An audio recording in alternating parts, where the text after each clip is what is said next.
Vienkārši labrīt, Rīga.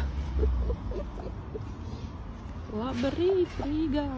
Vlogs Mamma brīvsolī 3. daļa. 2 dienas esmu vanzājusies pa pasauli apkārt, balējusies, izklaidējusies, tetovējusies, dziesmu svētkiem bijusi. Laiks braukt mājās.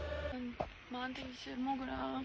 Laiks braukt mājās. Pirms braukt uz mājām ir obligāti jāizstaigā Oregonu. Pirmā pieturvieta bija aptiek, jo tetovējums ir jāsmērē, bet nesmērēta bepentēna labāk pērciet prokrēmu. Protams, ka es iegāju arī mākslinieku veikalā, jo kā es viņu ieraudzīju, es nespēju vairs parunāt. Izstaigājām visu drēbi veikals, samērījos visu kaut ko, protams, nekas nedarēja. Nē, vienīgais šitā klēta es paņēmu, es viņai vēl dabūju papildus atlaidi, jo es tur atradu caurumu. Vēl šitādu mēri, un šitādu mēri, un šitādus mēri, un šitāds ļoti smukas biks mērī. Viņas man bija bišķi pēc zām prasījis augstāk jostas vietu, ja būtu augstāk jostas vietu, es viņas ņemtu, viņas bija ļoti foršas. Kāds krēsliņš mīlīgs. Tieši tā visu tā mājas nodara.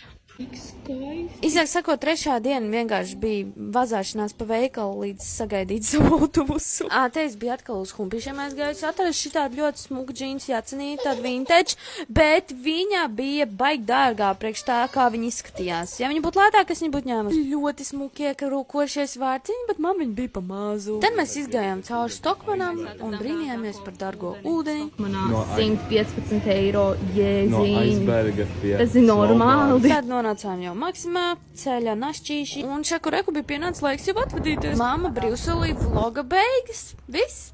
Tā es pavadīju savus vientuļās dienas.